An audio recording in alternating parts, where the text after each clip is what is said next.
What would Plato, the great philosopher of ancient Greece, say about the youth of today? It's tempting to imagine him rolling his eyes, perhaps muttering something about kids these days. He might even use the word ignorant.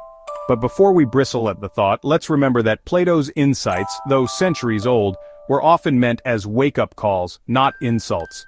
He saw potential in young minds, even if he also recognized their shortcomings. His observations about youth, knowledge, and the path to wisdom are surprisingly relevant even today. Plato, writing in a time of dramatic change and upheaval, often found himself frustrated with the younger generation. He saw them as easily swayed by emotion, quick to judge, and lacking the wisdom that comes with experience. He worried about their fascination with fleeting pleasures, and their impatience with the slow, arduous process of learning. Sound familiar?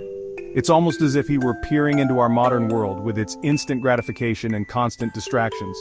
Plato believed that a life unexamined was not worth living, and he challenged young people to question their assumptions, to seek truth beyond superficial appearances. He saw this as a lifelong pursuit, one that required humility, discipline, and a willingness to confront uncomfortable truths. It was a journey that began in the messy, often confusing realm of youthful ignorance. One of Plato's most famous allegories, the allegory of the cave, offers a powerful illustration of his views on knowledge and ignorance. Imagine a group of prisoners chained inside a cave, their entire lives spent facing a blank wall. Shadows dance on the wall, cast by objects passing in front of a fire behind them. The prisoners, having never known anything else, believe these shadows to be reality. One day, a prisoner escapes the cave and emerges into the blinding light of the outside world. At first, he is overwhelmed and confused, but gradually his eyes adjust, and he begins to see the world as it truly is.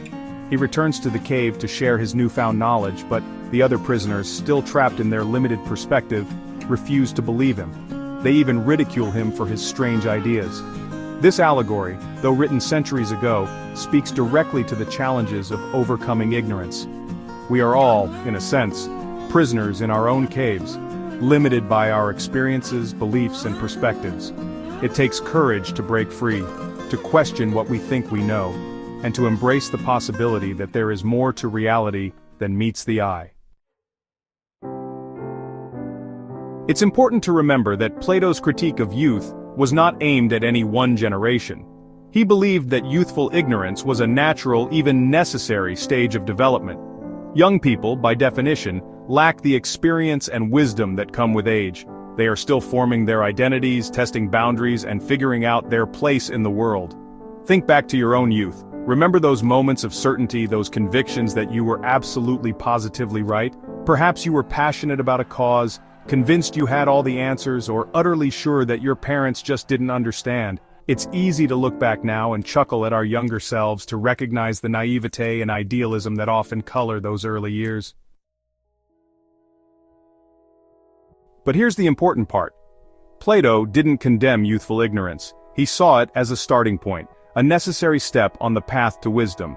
Just as a seed must first break through the darkness of the soil to reach the sunlight, so too must we grapple with ignorance and uncertainty to grow into our full potential.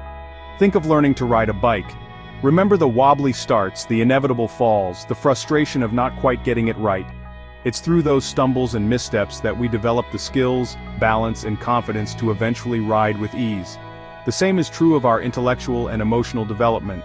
We learn by trying, by making mistakes, and by gradually refining our understanding of ourselves and the world around us. Plato believed that education was the key to bridging the gap between ignorance and knowledge. He saw it not as a passive process of absorbing information, but as an active pursuit, a journey of discovery guided by critical thinking, dialogue, and a love of learning. For Plato, education was not merely about acquiring facts and figures. It was about developing the capacity for critical thinking, for questioning assumptions, and for seeking truth beyond superficial appearances. It was about cultivating wisdom, which he saw as the ability to apply knowledge with discernment, compassion, and a deep understanding of the human condition.